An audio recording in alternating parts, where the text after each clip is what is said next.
Jaya Radha Madhava Kunja Bihari.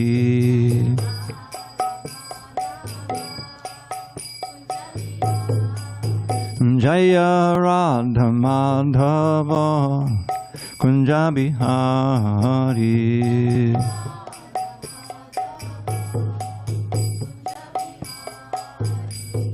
Gopi Jana Vallabha Girivaradhari.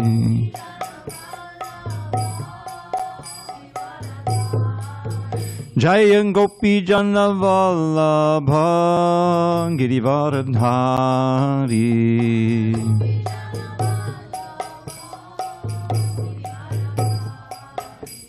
Yashodanandana Bhajana Ranjana. Yashodanandana Bhajana Ranjana. Yamuna Tira Vanachari. Yamuna Tira Vanachari.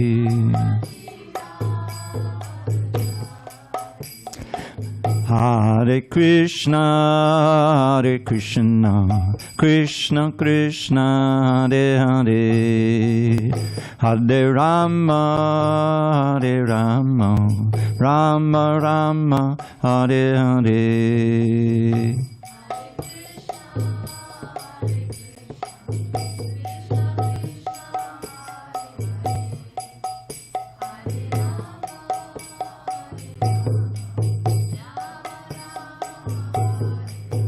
Hare Krishna,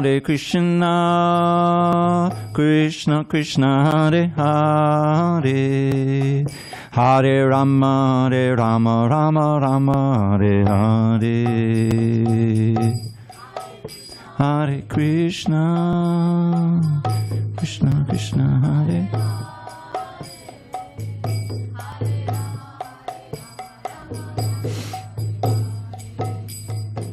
Hare Krishna, Krishna Krishna, Hare Hare, Hare Rama, Rama Rama, Hare Hare.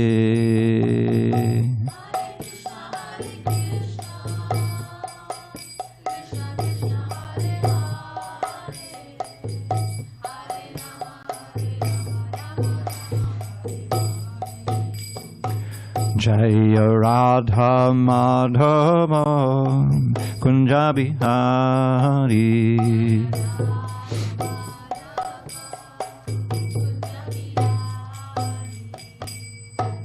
Jaya Om Vishnupad Paramahansa Paravajikacharya Ashtottara Shri Srimad Divine Grace Srila A.C. Bhaktivedanta Swami Prabhupada Ki Jai. ISKCON BBT founder Acharya Srila Prabhupada Ki Jai.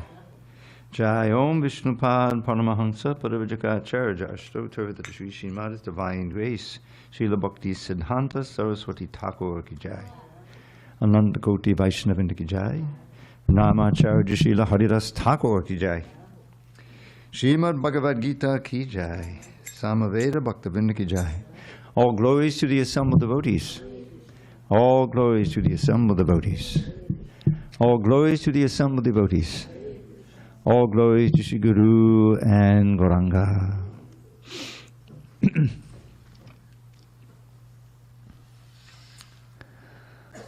Om Namo Bhagavate Vasudevaya. Om Namo Bhagavate Vasudevaya. Om Namo Bhagavate Vasudevaya.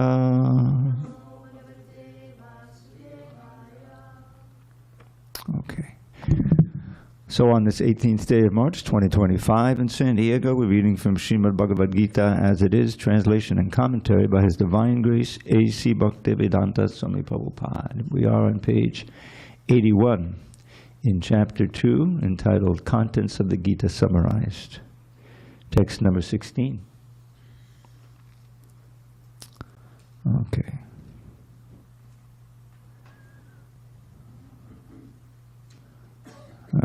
do that again because I missed recording it.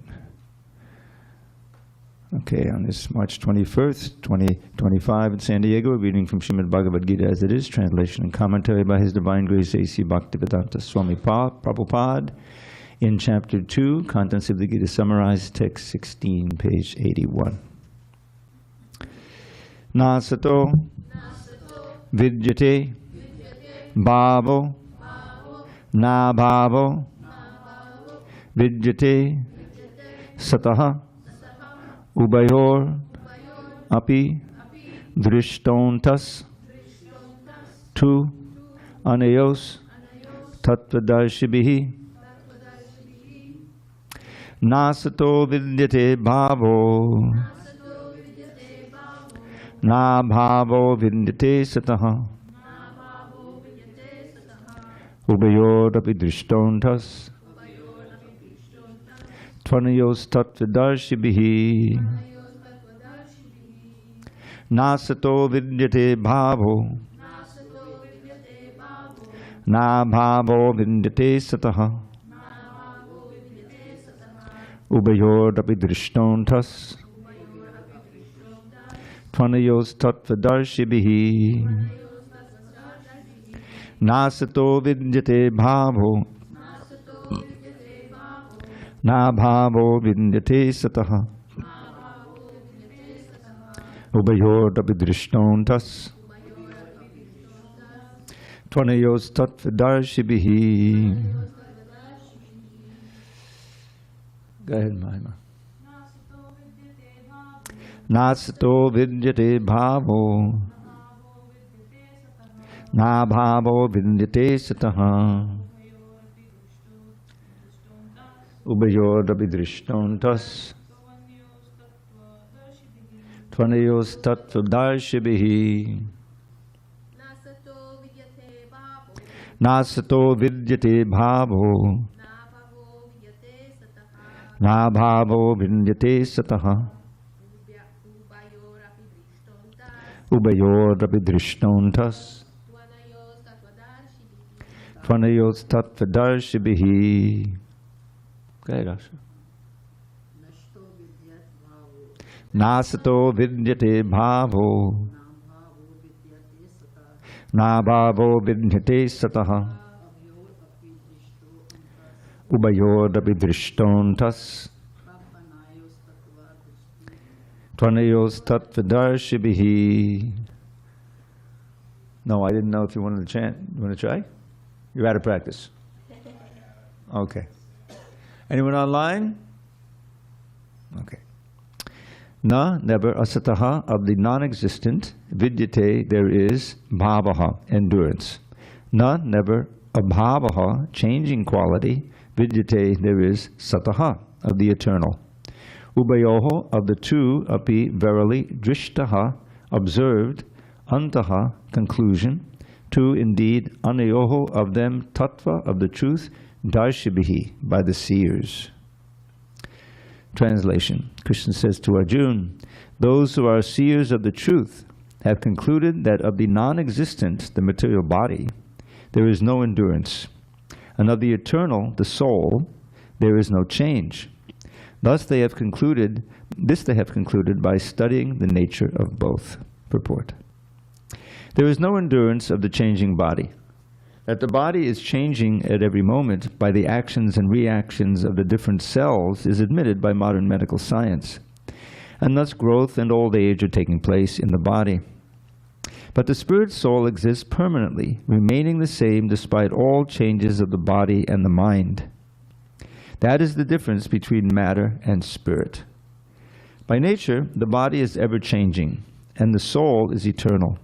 This conclusion is established by all classes of seers of the truth, both impersonalist and personalist. In the Vishnu Purana, 2.12.38, it is stated that Vishnu and his abodes all have self-illuminated spiritual existence. Jyotingsi Vishnur Bhuvanani Vishnu. The words existent and non-existent refer only to spirit and matter. That is the version of all seers of the truth. This is the beginning of the instruction by the Lord to the living entities who are bewildered by the influence of ignorance. Removal of ignorance involves the re-establishment of the eternal relationship between the worshipper and the worshipable, and the consequent understanding of the difference between the part and parcel living entities and the Supreme Personality of Godhead. One can understand the nature of the Supreme by thorough study of oneself, the difference between oneself and the Supreme being understood as the relationship between the part and the whole. In the Vedanta Sutras, as well as in the Srimad Bhagavatam, the Supreme has been accepted as the origin of all emanations. Such emanations are experienced by superior and inferior natural sequences. The living entities belong to the superior nature, as it will be revealed in the 7th chapter. Although there is no difference between the energy and the energetic is accepted as the supreme, and the energy or nature is accepted as the subordinate. The living entities, therefore, are always subordinate to the Supreme Lord, as in the case of the master and the servant, or the teacher and the taught. Such clear knowledge is impossible to understand under the spell of ignorance, and to drive away such ignorance, the Lord teaches the Bhagavad Gita for the enlightenment of all living entities for all time. Om Jnana Timirandasya Jnananjana Shalakaya Chakshur Unmilitam Mena Tasmai Shri Gurave Namaha. I was born in the darkest of ignorance, but my spiritual master Srila Prabhupada opened my eyes with the torchlight of knowledge. I offer my humble obeisances unto him and all members of Sri Parampara. So, now this is speaking of the, the asat and the sat. The first line, na asata vidyate bhavo. For the asat, there is no permanent existence. I mean, we exist, our body exists, but it's temporary. Everything is changing, and ultimately it will not exist as a body. It'll revert back to its component parts, earth, water, fire, ether, like that. That's no mystery. For the sat, there is no non-existence. There's no loss of existence. In other words, it's permanent. And that sat is spirit. We are minute spiritual entities, but we are entities. We're full persons, and we are eternally spiritual persons. But in the context of being embodied, of having a material body, we identify with the body as ourselves. This is natural. Without a higher influence, a higher knowledge, we're going to do that. And that is actually the embodiment in this material body, which is ultimately dead. It only seems alive because we're in it and we're pervading it with our consciousness. That is the source of our whole imprisonment, if you will, in this material life.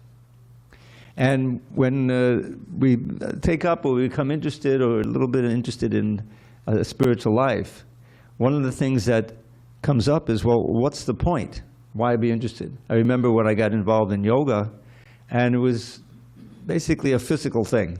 It was feeling healthier and more limber and all of these different things. But fortunately, I was being taught by now a longtime member of the Hare Krishna movement, Amala Bhakta Prabhu, who at that time I think was known as Shiva Prem Swami, something like that.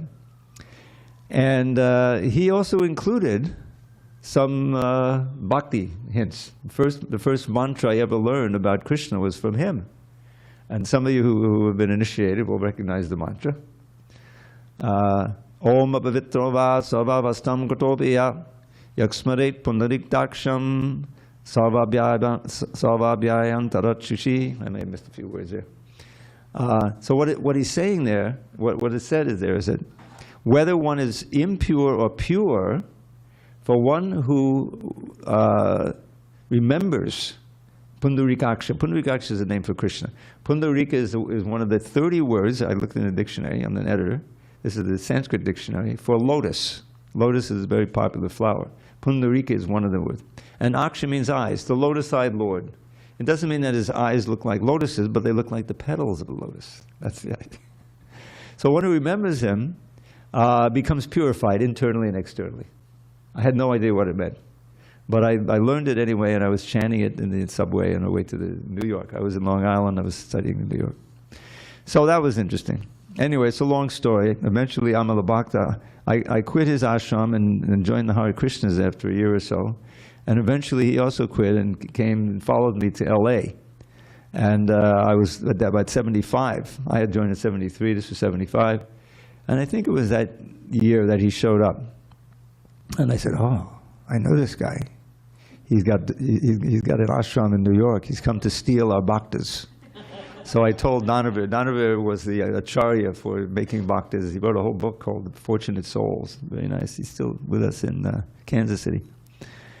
And I warned him, he looks like I know this guy, watch out for him.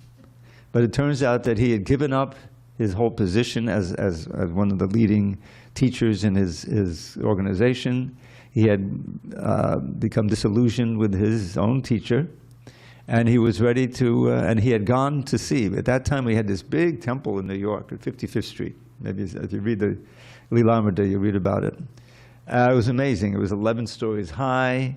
They picked up the building, you know, in Manhattan. It was in mid-Manhattan, on the west side, and 52nd Street, 55th Street, actually, for like $125,000. It's probably more than $125 million right now. Anyway, somehow we got that building. And I lived there for a while. And then I left and went to the West Coast. But his ashram was on the east side, just basically a walk across the island, just a few blocks. So he snuck out of his ashram in the middle of the night with one of those big Indian trunks with all of this stuff, because he thought they were going to try to keep him there. And he went over and he stayed in that I think, their building for a few days. And he heard one of our lead preachers there, Ridhyananda Das Goswami. He's still with us. And he was just blown away. He was very much convinced, and he came to the West Coast where his mother needed to settle down. And he was initiated by Prabhupada. And eventually he took sannyas. And he's best known for recordings. He made these professional level recordings of Shastra. I kind of followed in his footsteps and made some of that, but he had better facilities, very professionally done. So he's still there in L.A. He's over 90 now. He's taken sannyas, living there. He has a few disciples. So anyway, this is nasato for the asat. Now this difference between sat and asat is a very important distinction. It's common. Asatoma sadgamaya. Right? This is part of the mantra. I think most people who are of Indian descent, they learn this as children, right? So basically, it can be seen in two ways. Prabhupada always saw it as an imperative, that ma means not, but ma can also be me. See? Asato ma sadgamaya. O Lord, please lead me from the temporary to the eternal. Tamasi ma jyotirgama. Right? Lead me from darkness to light. Lead me from ignorance to knowledge. And mrityum va amritam gamaya. Please lead me from death to immortality. So that's one way of understanding. It's a prayer to God. But Prabhupada always took it as an injunction. Ma meaning, no, don't stay in the asat, the ever-changing material world, but come to the eternal. Don't stay in this world of death, but come to the world of immortality. And don't stay in darkness, but come to the light of pure knowledge. So it's a very wonderful injunction. And this is what Krishna is giving us. Prabhupada gave us the opportunity by translating the Gita and giving the nice commentary. And so, what is the first phrase? Na asata vidyate bhavo. For the asat, there is no enduring existence.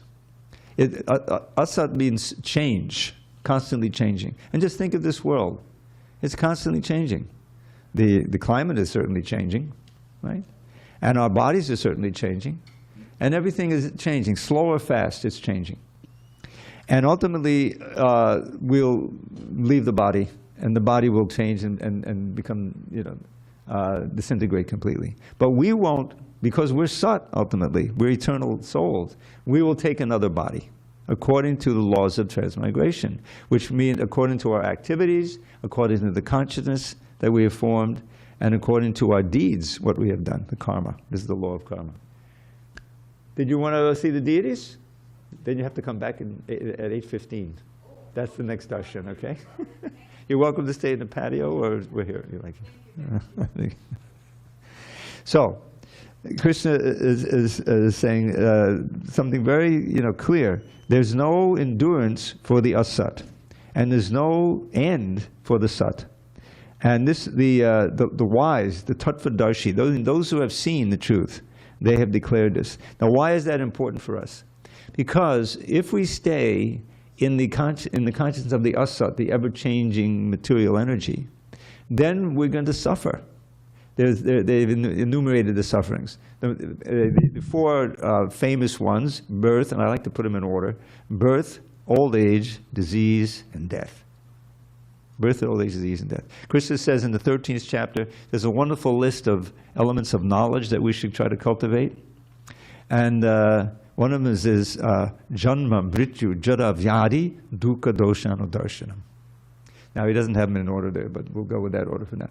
Janma, birth, death, old age, and disease, and old age. One should maintain one's awareness of these faults of material life, of being a conditioned soul. And we should know, and this is something that is not obvious and it cannot be understood by material science, is that there is a solution to it. There is a solution to it, meaning that our original existence, our original home, is not in this world of ever-changing threats and danger. Because let's face it, by this change, there's danger. Because, oh my God, is there going to be a recession? Is there going to be a depression? What is this? Some pandemic? I heard about it on the news. Did you hear about it? No, I'm not saying there's another one, but the way it was. Suddenly, everything's threatened, right? You can't even go to the grocery store without these big masks on, and what is this person breathing on me, Danger comes. So that's this world, and and with the danger comes fear, anxiety. It can be like a general anxiety, or it can be very specific about some danger that's coming. And I like to quote this verse from the 11th canto. It's about fear. This is from Bhagavatam. Prabhupada would often quote this verse. Bhayam. The word bhaya means fear. You can always, it's almost an onomatopoeia, isn't it? Bhaya. Oh my God. Bhayam. Where does bhayam come from? Bhayam dvitiyabhinaveshitaksad ishad apetasya viparyos smriti. Two lines, he describes the source of actual fear. So, dvitiya means the dualities of this world. Heat and cold, pleasure and pain, up and down, all of this thing. This is what this world is all about. Abhinaveshita, we become absorbed. Now I have to visualize, we're in the spiritual world, which is, there's no bhaya, there's no fear, there's no anxiety. In fact, the name for the spiritual world in general is called Vaikunta, the place where there's no anxiety. You see, fear and anxiety are very closely aligned, isn't it? So there's no anxiety. We're there, but we're in a position of servants for Krishna. Now, somehow or other, and this, the only explanation of this is that we have to have minute free will there, because otherwise there's no question of love. Love cannot be extorted. Then it's not love anymore. Then it's servitude. We're expunging the word servitude from Prabhupada's books, because servitude means not just service, but slavery. There's no love with servitude. So it's servitorship. So somehow or other, we got the idea that we wanted to imitate Krishna, God. We want to be the controllers. We want to be the enjoyers. We want to dominate, you see. So that means we have to turn away from him. We have to forget God. And we have to become absorbed in this material world that we want to dominate. So that's dvitiya abhinaveshita. Dvitiya abhinaveshita means absorption. And then ishad apetasya. Isha is the Lord. Isha means the controller, the ultimate controller, you see. Apeta, turning away. We're turning our back. So we can forget. You can't really enjoy if you're thinking that God is looking over your shoulder and he's going to punish you for the enjoyment. You have to feel, I'm an enjoyer, free and clear. So that's a big illusion. So Isha viparhiyo asmriti, and everything becomes backwards. Instead of being a servant, you become the master. You try to become the master. You can, for a little while, you can do that. And asmriti, you forget. You forget. We're in forgetfulness, and that's our state now. We've all come from there, and we all should want to try to go back there. because it's a big mistake to come here. Because as soon as you come to this word of duality, then this applies. Na asato vidyate bhavo. There's no ultimate existence for the asat. These bodies have a time limit, obviously. And everything that we do based on the bodily conception. Oh, I got the bank account, I got this family, I own this. Yeah, but that's because you're in this body. As soon as the body's gone, all of that is left behind, and you go, you know not where, according to your consciousness, according to your activities. You see. So the fear arises because suddenly we've lost the protection of Krishna. We're on our own, with our own little bodily strength, you know. But it's very fragile. So it's a lot of fear. That's where Maya comes from. So how did it happen? Tanmayato, by the influence of Krishna's Maya energy. He has an energy that if you want it, she'll bewilder you to think that you're the master, you know, and you can enjoy, you know. But it's an illusion. So one has to be Buddha. That means intelligent. And that's what's the first conclusion? Buddha abhajetam. Turn back toward him and start worshiping. Abhajetam. How? Bhakti aikayesham, with one-pointed, sincere devotional service. Now, that's not hard to attain. You can't do that day one. But you can do the first steps sincerely. That'll take you to that position. That's why it's called Bhakti Marga. Marga means a path. And you understand, you can. It's not so hard to difficult. Anything you want to achieve in this world is a path. You want to get a degree, and we're going to become a doctor. All right, I got to do good grades right here in the first year of high school, so that I eventually get good grade, get into a good school, and you know, like everything like that, and come out on the other side, I'll be a doctor, a neurologist, or whatever you want. So there's a path. You can't party every night. You can't. You have to study for you know. So there's no's, and there's things you have to do. So similarly with bhakti, there's also things. Just like studying Bhagavad Gita. So here, you've all taken an important step. You come here, not to me, I'm just trying to give what Prabhupada has given here. But to hear this knowledge, and then to try to apply it in first how you see yourself and how you see the world. And then to take certain steps. And the first step, the big step, is to chant Hare Krishna. This is a mystical process. I remember when I first started, I was just doing it because I liked the rhythm of it, and it was easy to meditate. I was meditating, you know, Hare Krishna, Hare Krishna. And special. I had I was a flute player, believe it or not. So when I saw the first picture of Krishna with, you know, playing that flute, and the idea, oh, God is a flute player. Let me check this one out. And then, of course, the Bhagavad Gita came, and you know, association. But I was fortunate with that. So the chanting is a very, very powerful mantra. It is known as the Maha Mantra. And mantra, the word mantra itself, in Sanskrit, every word, every syllable is important. Mantra. Man serves for mind. It's similar to English. And tra means delivered. To deliver the mind from the thrall, the control of illusion. And that's not so easy, but this mantra is especially in this age, it is the most powerful way of delivering the mind from illusion and going back to the truth. So there's a nice Upanishad. The Upanishads are part of the whole spiritual knowledge and the literature that's been given to us. And so this one is, the essential element is, this verse says, Hare Krishna, Krishna Krishna, Hare Hare, Hare Rama, Rama Rama, Hare Hare. So you all know the half the verse already. Then it says, Iti Shodashikam Nam Nam, Kali Kalmasha Nashanam, Natak Padataropaya Sarva Vedeshu Drishyate, which means these 16 names, Iti Shodashikam Nam Nam, Kali Kalmasha Nashanam. Kali Kalmasha means the impurities of this present age. Now it's very interesting that we're just studying that right now in the morning class. We're actually in the 8th canto, but Prabhupada is referring to the 12th canto. There's a chapter there predicting what the age of Kali will bring, and it's amazing how prescient it is. You know, Prabhupada loves the one about Lavanya Keshadaranam. Did you ever hear that? Lavanya. That people, he says, people will think that, don't forget, he came in the middle of the 60s, all the men are wearing hair down to the shoulders. I never did that, you know, I just back this way. But anyway, and so Prabhupada is saying, oh, this is just what the Bhagavatam says. He always says people, but he means men. You know, ladies always like to have long hair, right? But he said, men will think that by keeping long hair, they'll be very beautiful. Right there in the Bhagavatam. Also, you know, that marriage will be, they'll be breaking up and a lot of predictions there. So then, after like 30, 40 predictions that you can say, yeah, that's just what it's like now, you know. Then comes the key verse about chanting the holy name. Kaler doshana de rajan asti eko mahan guna. Kirtanadeva krishnasya mukta sangha param vrajet. Kaler dosha.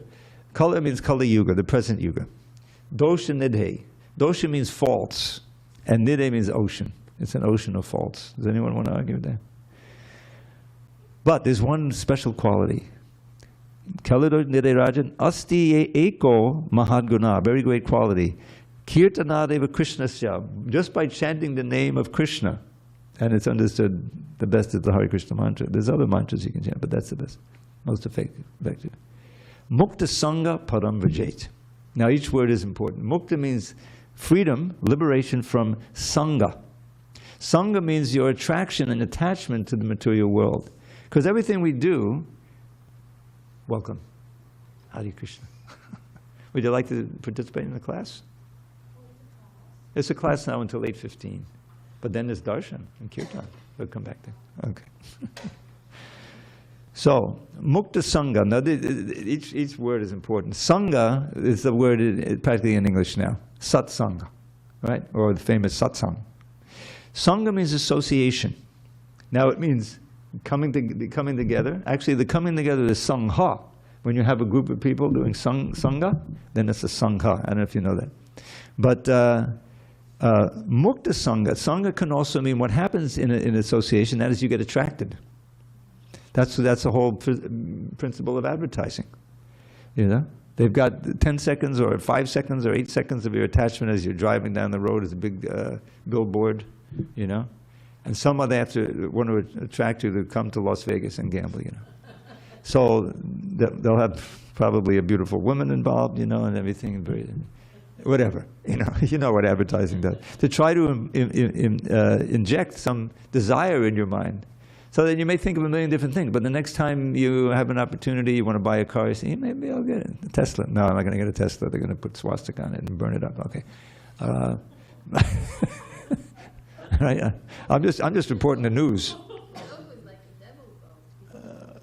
Yeah. Anyway, let's not go there. But the point is that, you know, advertising. So it's the same thing, but the advertisements are coming all the time from material energy, you know. Oh, that sounds pretty good. Let me go over there and check that out. And then you have your friends who are like-minded, and they increase your, you know, desire. So this is sangha.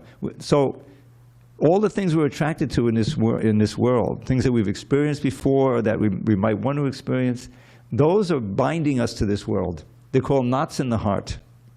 And if you die, when you die, and if you have all of these unfulfilled desires, they will help bring you back to another body. Hopefully a human body, but not necessarily. For another term in the jail, you know, of the material world. So this says mukta sangha. It says you'll become free from all of those desires. But we can't be desireless because we're living beings. So what do we desire? By chanting the holy name, you'll become desirous of knowing Krishna, of serving Krishna. See, the very name Krishna means all attractive. In fact, there's a beautiful verse describing the inner meaning of the name Krishna. Krishna, this goes back to the wonderful Sanskrit language. Each word has a root that is then built, and the names are built around it. So they say, Krishna bhuvachaka sabdo nashtanirvata vachaka tayarakyam param brahma Krishna itchabidiyate. So it says the syllable Krish is the all-attractive nature of Krishna. That's all the attraction thing, you see. And the na is the enjoyment of just being conscious of Krishna, serving Krishna. So the very name Krishna, it's spiritual, and it's totally inconceivable that Krishna is present in his name. If you chant that name and you hear carefully, all it depends on the attention, very important. And you'll be associated with Krishna in the sound form. And as you chant, because it takes time, Hare Krishna, Krishna Krishna, Hare Hare, Hare Rama, Rama Rama, Hare Hare. And what is this Hare? Hare is Srimati Radharani. That's the internal pleasure energy of Krishna personified as his favorite gopi. And Hare means to enchant, to take away. She takes away Krishna's mind, and she attracts us also to be servants of Krishna. And Rama is spiritual enjoyment, is spiritual pleasure. So Krishna, that's also a name for Krishna, or it can be Ramchandra, but in the mantra. So you're meditating on being attracted to, you're meditating on Krishna, and he's automatically attracting you, and you're feeling the spiritual enjoyment by chanting Rama, Rama, Rama, Rama, Rama. And it actually works. I mean, I started chanting in 1972, and I'm still chanting. It never gets old. And I remember I used to go on japa retreats. They just went to a retreat up in Joshua Tree. So that was one of the first places I went on a retreat. Now we had rented, some of the buildings there. I mean, I was just there as, to chant some poems and stuff like that. But it was wonderful. The whole day was Satyananda Swami was there, Agira Swami came, and Mahatma Prabhu and others, It was all about the holy name. You got to think about the holy name and chant kirtans and japa, for a week. So it was really potent. Anyway, but just to take it up on your own, okay, I shoot 2 rounds a day. I think I can do that, So that alone will be life-changing. And it'll keep your interest up. You'll want to read about the Bhagavad Gita. Who is this person whose name I'm chanting, And Prabhupada gave us the Krishna book with all the pastimes of Krishna that he performed in, Vrindavan. So, and it definitely revolutionizes your consciousness, and the more you can do it. So we want to go from the asat to the sat, and the seers of the truth have described that, and let us go on. So here's some famous verse now. This is, and with many subverses within the purport. Avinashi tu tadvidhi, yena sarvamidam tatam, vinasham abhiyasyasya, nakaschit kartum arhati. That which pervades the entire body, you should note to be indestructible. No one is able to destroy that imperishable soul. Purport. This verse more clearly explains the real nature of the soul, which is spread all over the body. Anyone can understand what is spread all over the body. It is consciousness. Everyone is conscious of the pains and pleasures of the body in part or as a whole. This spreading of consciousness is limited within one's own body.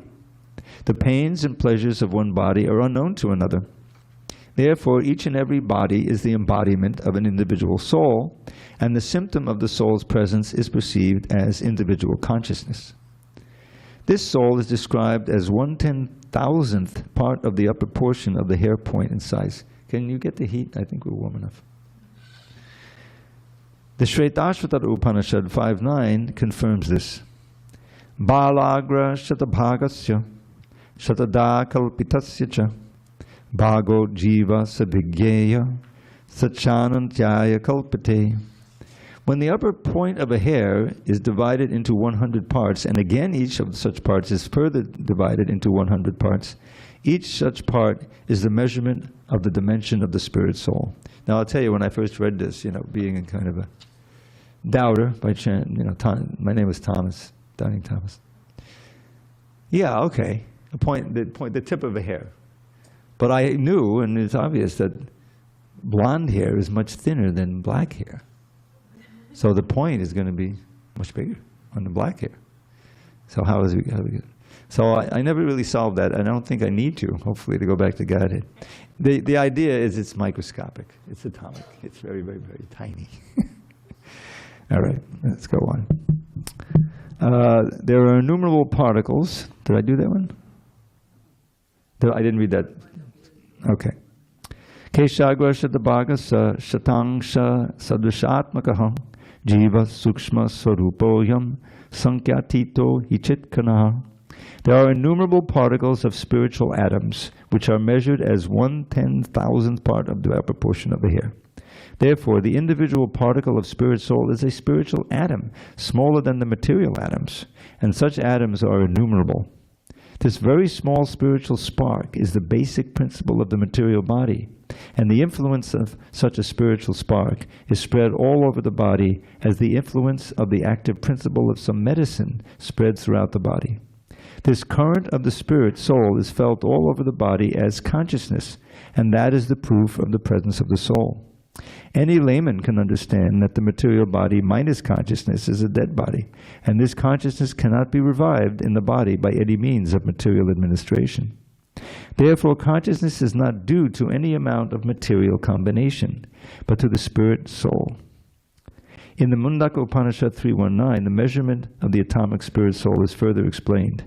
Esho naratma chetasa veditam vyo yasmin prana panchada samvivesha pranais chittam sarvamotam prajanam yasmin vishuddhe vibhavat yesha atma. Quote, the soul is atomic in size and can be perceived by perfect intelligence. This atomic soul is floating in the 5 kinds of air, prana, apana, vyana, samana, and udana. Is situated within the heart and spreads its influence all over the body of the embodied living entities. When the soul is purified from the contamination of the 5 kinds of material air, its spiritual influence is exhibited. The Hatha Yoga system is meant for controlling the 5 kinds of air, encircling the pure spirit's soul, the pure soul, by different kinds of sitting postures. Not for any material profit, but for liberation of the minute soul from the entanglement of the material atmosphere.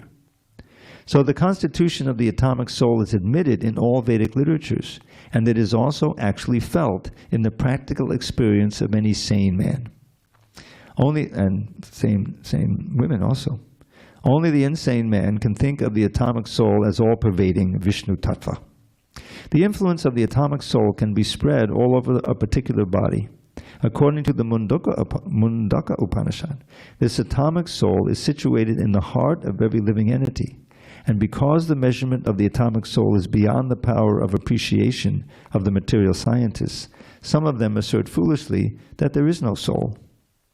The individual atomic soul is definitely there in the heart along with the supersoul, and thus all the energies of bodily movement are emanating from this part of the body. The corpuscles which carry the oxygen from the lungs gather energy from the soul. When the soul passes away from this position, the activity of the blood generating fusion ceases. Medical science accepts the importance of the red corpuscles, but it cannot ascertain that the source of the energy is the soul. Medical science, however, does admit that the heart is the seat of all energies of the body. Such atomic particles of the spirit whole are compared to the sunshine molecules. In the sunshine, there are innumerable radiant molecules. Similarly, the fragmental parts of the Supreme Lord are atomic sparks of the rays of the Supreme Lord, called by the name Prabha, or superior energy. So whether one follows Vedic knowledge or modern science, one cannot deny the existence of the spirit soul in the body. And the science of the soul is explicitly described in the Bhagavad Gita by the personality of Godhead himself.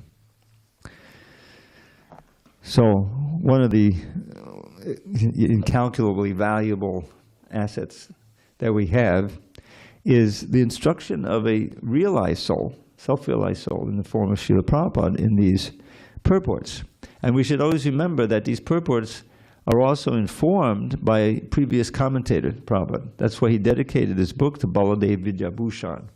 Now, Vidyabhushan is not a given name. It's an appellation that one earns. Vidya means knowledge, and Bhushan means ornament. So because he was so learned in the Shastra, the scriptures, he was called Vidyabhushan.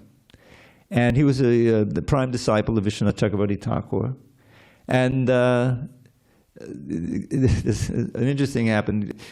This word Vedanta keeps coming up, and Prabhupada mentioned the Vedanta Sutras. So sutra means aphorisms, little sayings in Sanskrit that always need interpretation. Like the first one is, Atato Brahma Jigyasa. Now, Veda means knowledge, Anta means end. So it's understood that these Vedanta sutras comprise the essence of Vedic knowledge. You see, all the Upanishads and everything. So it says, now therefore, now it's interesting, they begin a book with the word therefore. You know, obviously it comes at the end of a lot of other books. So now, therefore, now that you're a human being and having superior intelligence, you should inquire into Brahman. What is that Brahman? Second sutra. Janma yasya yataha. Janma means birth, that's in Janmashtami. And Adi means etc. So what comes after birth becomes birth and growth and sustenance and dwindling and dissolution. It's like this, birth and ultimately destruction. So a birth of what? Of everything. Where, in other words, that substance or person from whom everything has come, who maintains everything and ultimately dissolves everything, that's what you should inquire after. That's what you should look into. Because there's a million other things we can inquire into. Where is money? Where is safety? Where is food? Where is a mate? All these things, and you know, we can spend our intelligence in doing that. But having the human intelligence, by which we can actually solve all the problems of life, shed the body for the last time, physical body, and go back home, back to Godhead, don't waste it. Don't waste time. Inquire into the absolute truth. And practically speaking, in this day and age, it begins with opening one of Prabhupada's books. That's what we're doing here. We're learning about the soul, we're going to learn about God, we're going to learn about the influence, and most importantly, we're going to learn how to contact the Lord and to revive our relationship with God, which is one of loving devotional service. So understanding these basics about the soul and what the body is, this human body is an invaluable instrument for reviving our original consciousness. But it can also be an instrument to try to enjoy, as we've done in so many other forms, and the tragic waste of the human life. But the wonderful thing is, if we make even a little advancement on this path, you know, as little as, you know, attending one class by, you know, one of the lesser, you know, disciples of Srila Prabhupada, and hearing the words of Prabhupada here, and chanting Hare Krishna, that little Krishna consciousness, you don't lose it. It's with you to the end. And when you die, that'll bring you back to a human life where you took 5 steps, you'll start with step number 6, you know. But knowing that you know, if we've perfected, we can actually make this our last birth, we should try to do that as hard as possible. We should make a plan to become serious. And it's all a question of purification. The wonderful thing about it is that we know all this already. The knowledge is all there, buried in our heart, just like it's subconscious. There's a million different things that are in there you don't remember, but it's there. So similarly, our life in the spiritual world and you know, the eternal experiences we had there, that's all buried in there. And we can revive it. There's a wonderful verse, a Bengali verse by Lord Chaitanya. He's teaching Sanatana Goswami. It says, Nitya Siddha Krishna Prema Sadhya Kabunoi Shavanadi Shuddha Chitte Kodaye Udoy. It's a wonderful verse. The eternal perfection of love of God, Krishna Prema, is not something that we have to bring from outside. It's artificial. It's within us always. Sadhya Kabunoi. Shavanadi Shuddha Chitte, by the process of bhakti, beginning with hearing and chanting, hearing, etc., hearing and chanting and serving. Shuddha Chitte, the consciousness becomes purified, and that prema naturally awakens. It blossoms forth, you see. And that's the most auspicious, the most valuable thing that there is. Forget, you know, billions and billions of dollars. That's just a big anchor around your neck, it'll bring you back, you know. But love for Krishna will take you back to, because this is what he responds to. This is how to attract him.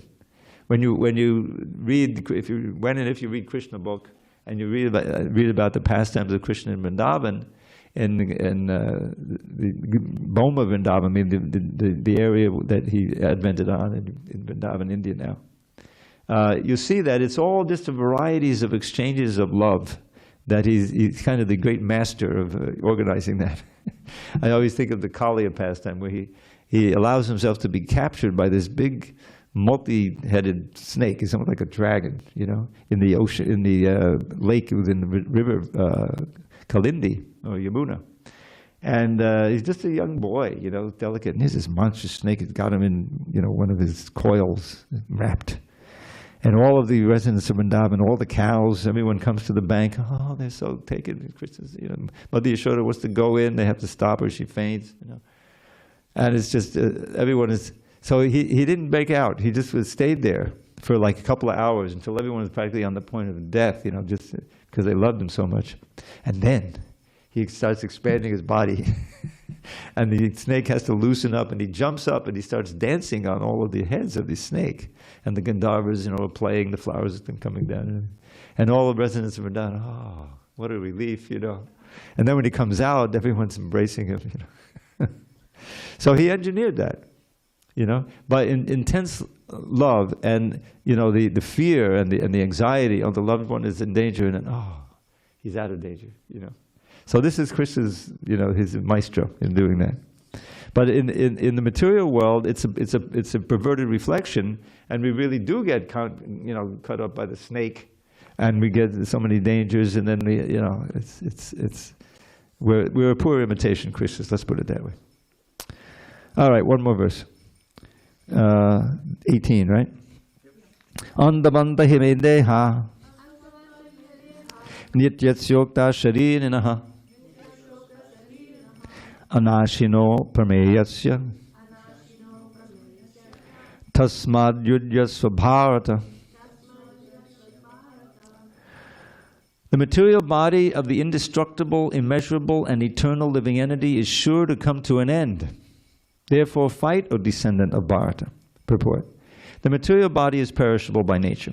It may perish immediately, or it may do so after 100 years. It is a question of time only. There is no chance of maintaining it indefinitely. But the spirit soul is so minute that it cannot even be seen by an enemy, to say nothing of being killed. As mentioned in the previous verse, it is so small that no one can have any idea how to measure its dimension. So from both viewpoints, there is no cause of lamentation, because the living entity, as he is, cannot be killed, nor can the material body be saved for any length of time or permanently protected. The minute particle of the whole spirit acquires this material body according to his work, and therefore observance of religious principles should be utilized. In the Vedanta Sutras, the living entity is qualified as light because he is part and parcel of the supreme light. As sunlight maintains the entire universe, so the light of the soul maintains this material body. As soon as the spirit soul is out of this material body, the body begins to decompose. Therefore, it is the spirit soul which maintains this body. The body itself is unimportant. Arjuna was advised to fight and not sacrifice the cause of religion for material bodily considerations. So it's nice to remember the context that Krishna is giving, you know, the Bhagavad Gita, of course, is full of, it's a wonderful spiritual instruction. But the context is that Krishna is trying to get Arjuna to fight.